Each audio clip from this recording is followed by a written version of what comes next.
Assalamualaikum warahmatullahi wabarakatuh. Baik, kita akan lanjutkan. Kalau yang di video yang sebelumnya sudah dibahas reaksi orde pertama, orde kedua, sekarang orde ketiga ya. Di sini kasusnya masih sama, yaitu irreversible. Nah, teman-teman mahasiswa diharap bersabar dulu. Untuk beberapa pertemuan ke depan memang kesannya sedikit membosankan, karena saya akan menjelaskan dari mana rumus-rumus ini berasal dan kapan boleh digunakan gitu ya. Nanti insya Allah untuk pertemuan yang berikutnya kita akan mulai menggunakan Excel untuk latihan ya, bagaimana sih memanfaatkan Excel untuk fitting data kinetika reaksi dengan metode integral. Nah, di sini yang berikutnya ada reaksi orde ketiga dengan catatan trimolekuler ya. Namanya trimolekuler berarti di sini akan ada 3 reaktan yang terlibat ya. Jadi ada A, B, dan D sebagai reaktan, maka raju reaksinya akan sebagai berikut ya.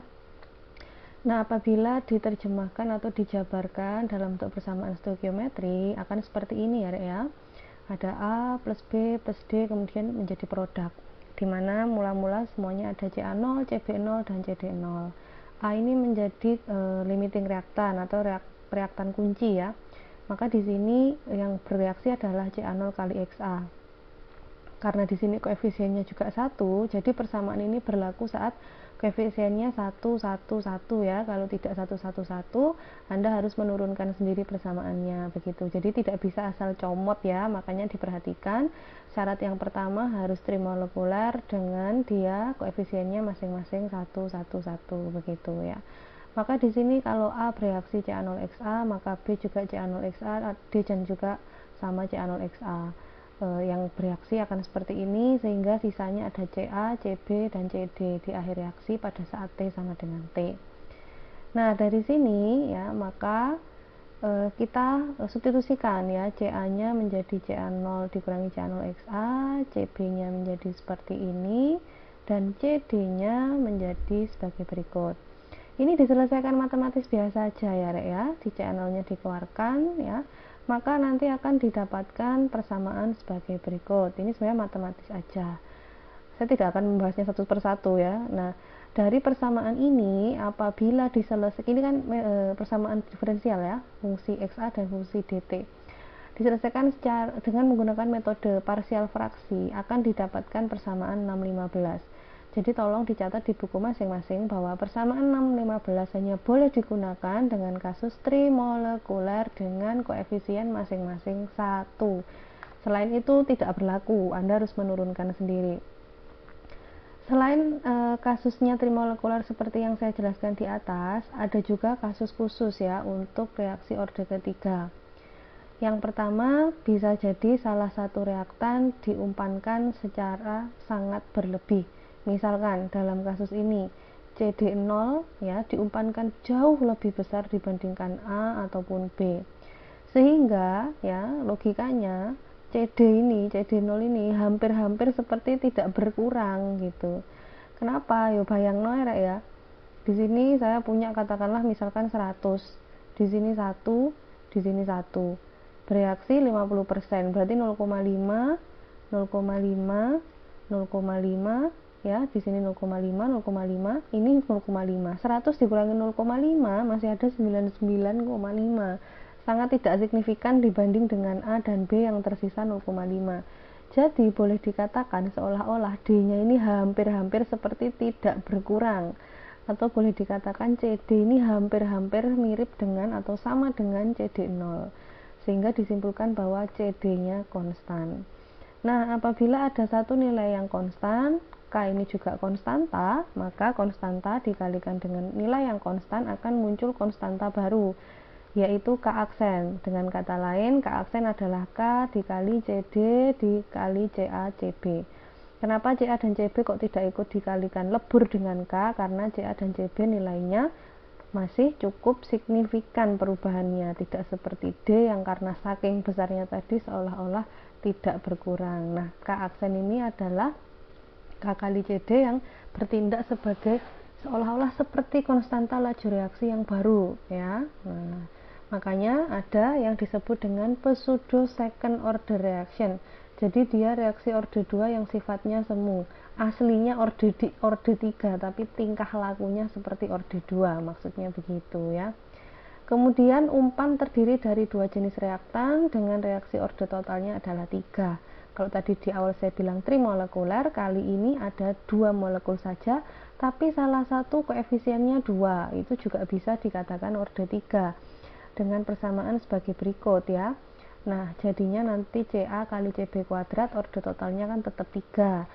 Yang kayak gini tidak akan saya jelaskan ya Rek ya, ini matematis biasa aja ya, diturunkan begitu. Ca nya ya disubstitusi menggunakan ini, Cb nya disubstitusi menggunakan ini. Nah, ini dari mana? Semuanya tidak lain dari persamaan stoikiometri ini ya. Jadi ini ke sini, ini ke sini. Nah, kemudian diselesaikan nanti akan keluar persamaan sebagai berikut ya.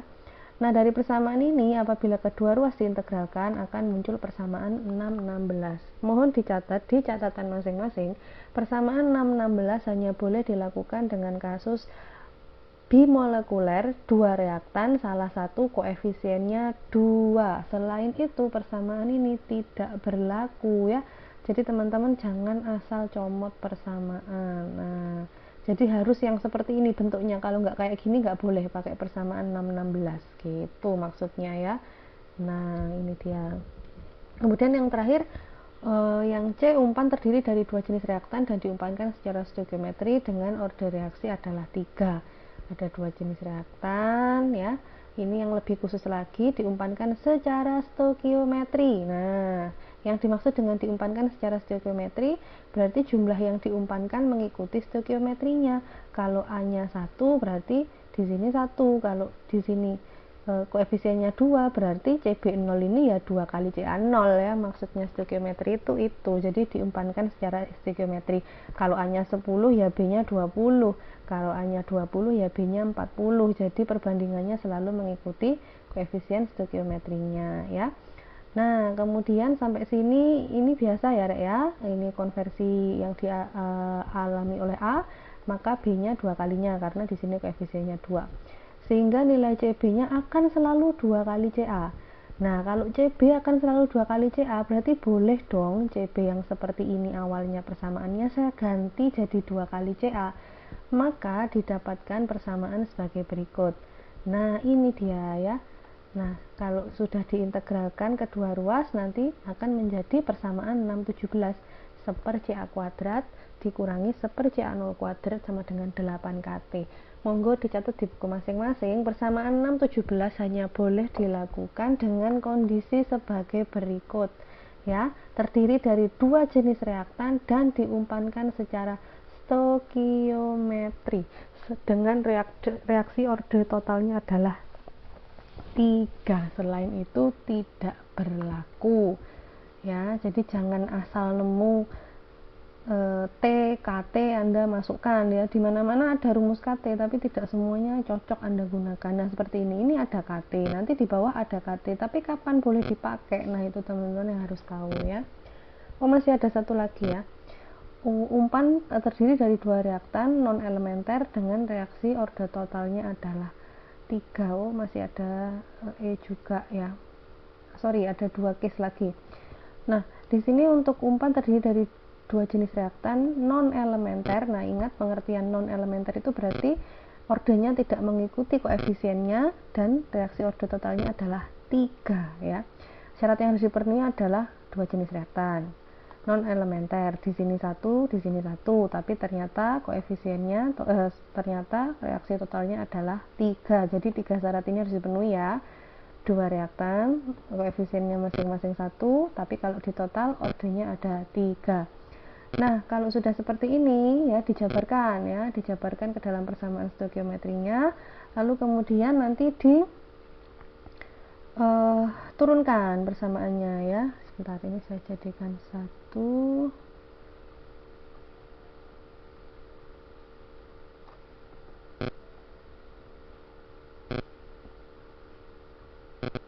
Oh, sebentar.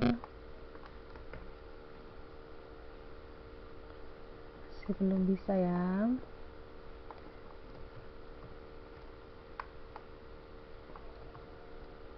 Nah, jadi ya CA nya seperti ini, CB nya seperti ini. Maka kalau kita selesaikan, nah CA nya substitusikan, sebenarnya semuanya polanya sama ya, didefinisikan dulu dari stoikiometrinya, lalu kemudian dijabarkan ke dalam fungsi min dCA per dt ini, lalu diselesaikan, jadi polanya sama.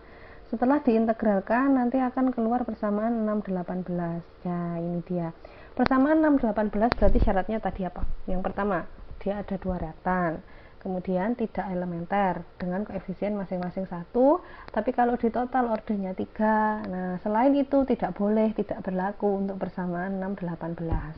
Gitu ya maksudnya. Kemudian yang terakhir ada reaksi non elementer, umpannya dua reaktan, diumpankan secara stoikiometri, ini lebih spesifik lagi ya.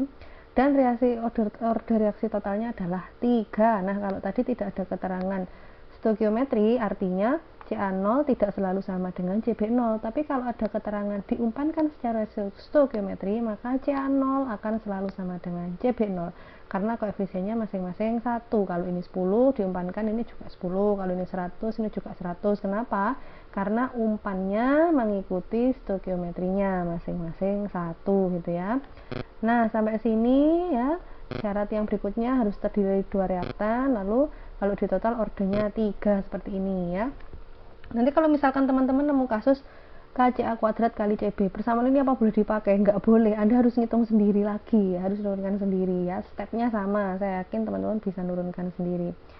Nah, sampai di sini maka ya laju reaksinya akan sebagai berikut. Kalau CB akan selalu sama dengan CA, kenapa nggak saya ganti aja CA sama dengan CB kayak gini? Akhirnya nanti keluarnya adalah KCA pangkat 3. Setelah diintegralkan ruas kanan dan kiri, maka akan keluar persamaan 6/19.